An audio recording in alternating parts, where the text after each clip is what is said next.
నుంచి వచ్చిండు, head office CCL office నుంచి వచ్చిండు, మరి మాకు ఏ తీపి కబురు ఇచ్చిపోతారో, ఏ సందేశాన్ని ఇచ్చిపోతారో, మా ఏ అపోహాన్ని నివృత్తి చేస్తారో అని ఆశగా ఎదురు చూస్తున్నా మీ అందరికీ నేను ఎక్కువ సమయం తీసుకోకుండా మీ అందరికి పేరు పేరున నా నమస్కారాలు తెలియజేస్తూ, మరి ముఖ్యంగా అన్ని విషయాన్ని మన రాష్ట్ర స్థాయి నాయకులు డిప్యూటీ కలెక్టర్ అసోసియేషన్ తప్ప ఇటు తెలంగాణ డిప్యూటీ కలెక్టర్ అసోసియేషన్ నుంచి రమేష్ సార్ మాట్లాడారు, మరి తెలంగాణ తహసీల్దార్ల సంఘం నుంచి మాట్లాడారు, ఇటు తెలంగాణ రాష్ట్ర సర్వీసెస్ అసోసియేషన్ నుంచి మాట్లాడారు, విఆర్ఓ అసోసియేషన్ నుంచి మన పెద్దన్న ఉపేంద్ర అన్న, ఆయన విఆర్ఓ కుటుంబానికి దేవుడిచ్చిన ఒక వరం.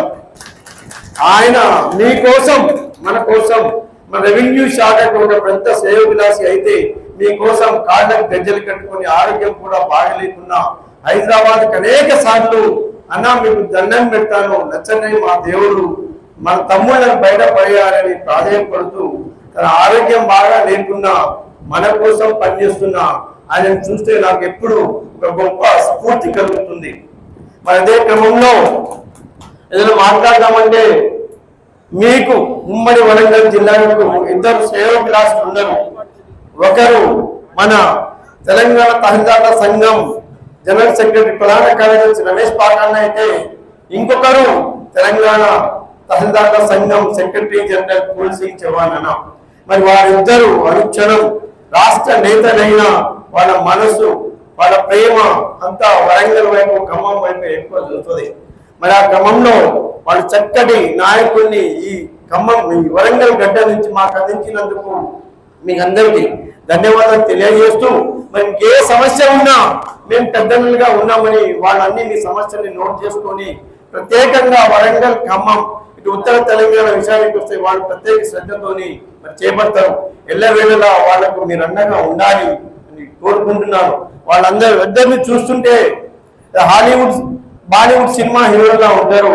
మరి అదే గ్లామర్ తో అదే ప్రేమతో అందరినీ కూడా మీ అభిమానం మా అభిమానం చూరగొని మరి చక్కగా నాయకత్వ జవసత్వాన్ని వాళ్ళు అందించడం జరుగుతుంది. మరి ఎప్పుడు కూడా అందుబాటులో ప్రతి సమస్యలో ప్రతి సందర్భంలో ప్రతి ప్రాతినిధ్యంలో వాళ్ళు లేకుండా మరి కేంద్ర కమిటీ కానీ లచ్చిరెడ్డి టీం కానీ ముఖ్యమంత్రి గారిని కలిసిన రెవెన్యూ శాఖ మంత్రి గారిని కలిసిన ప్రభుత్వ పెద్దల్ని కలిసిన వారు లేకుండా కలవడం జరగదు. మరి వాళ్ళు కీలక పాత్రను పోషిస్తున్నది మీరంతా గుర్తించాలి.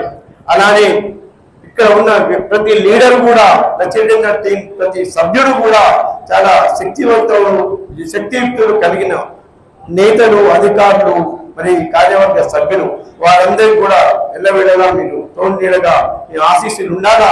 మీకోసం మరింత శక్తియుక్తులతో పోరాడే శక్తిని జవసత్వాన్ని మాకు అందివ్వాలని మీరు ఆ రకంగా ప్రోత్సహించాలని మాకు సంఘీభావంగా ఉండాలని కోరుకుంటూ, మరి ఇవన్నీ కూడా కాదు తమ్ముడు ఒక్కొక్కటిగా సమస్యను మనం పరిష్కరించలేం, ఒకటే బ్రహ్మాస్త్రం మరి ఏం చేద్దాం అన్న అనేక సమస్యలు ఉన్నాయి. మరి గత 6 సంవత్సరాల్లో అనేక అవమానాలకు పాల్పడి మరి అనేక ఇబ్బందులు పాల్గొన్న ఏకైక మొత్తం అవమానానికి ఆత్మవంచనకు ఆత్మాభిమానానికి గురై ఆత్మగౌరవం లేకుండా పనిచేస్తున్న ఒక అస్తిత్వపు నమూనాలుగా మిగిలిన మన రెవెన్యూ శాఖ ఉద్యోగులు అన్ని శాఖల వారీగా ఒకవైపు విఆర్ఏ వ్యవస్థను చిన్నాభిన్నం చేసి విఆర్ఓ వ్యవస్థను మొత్తం రూపు లేకుండా చేసేసి మరి అధికారులను నామమాత్రంగా అధికారాలు లేకుండా చేసి ఆ ఒకప్పుడు గ్రామీణ స్థాయిలో మండలం స్థాయిలో డివిజన్ స్థాయిలో కలెక్టర్ జిల్లా కేంద్రంలో ఉన్న అధికారాన్ని తీసుకెళ్లి హైదరాబాద్ కేంద్రంగా హెడ్ ఆఫీస్ కేంద్రంగా కేంద్రీకృతంగా గత ప్రభుత్వాలు చేశారు. మరి ఒకే పెట్టుకు పోయిన ఉద్యోగ స్వామ్యం మన గ్రామీణ రెవెన్యూ వ్యవస్థ ఉద్యోగులు రావాలి, కోల్పోయిన అధికారులు కోల్పోయిన అధికారాలు రావాలి. మరి మన రెవెన్యూ వ్యవస్థ బలోపేతం అవ్వాలి. తమ్ముడు ఒకటి చేద్దాం. ఏది ఏమైనా భారతదేశంలోని వివిధ రాష్ట్రాల వర్తమాన ROR చట్టాన్ని రెవెన్యూ చట్టాన్ని సమగ్రంగా అధ్యయనం చేసి క్రోడీకరించి మరి ఒక గొప్ప భూభారతీయ చట్టాన్ని తీసుకొచ్చి మరి ఎట్లయితే ఇటు గ్రామీణ రెవెన్యూ వ్యవస్థలో మరి ఎంతకు ముందు 5,500 మంది పోయారు, దానికి రెట్టింపుగా 11,000 గ్రామాన్ని, ఒక్కొక్క గ్రామానికి ఒక్కొక్క రెవెన్యూ అధికారి మరి 11,000 మందిని తీసుకొద్దాం. అలానే మరి ఆర్ఓఆర్ అప్పీల్ కోర్టు పోయింది, రెవెన్యూ కోర్టులు పోయినాయి, అధికారాలు పోయినాయి. మరి వాళ్ళన్నింటినీ వికేంద్రీకరణ, హైదరాబాద్ శ్రీశైల స్థాయి నుంచి గ్రామీణ స్థాయి, మండల స్థాయి, జిల్లా స్థాయికి వికేంద్రీకరణ, అధికారాల వికేంద్రీకరణ చేపడుతూ రెవెన్యూ వ్యవస్థని అధికార జవసత్వాలతో బలోపేతం చేద్దాం.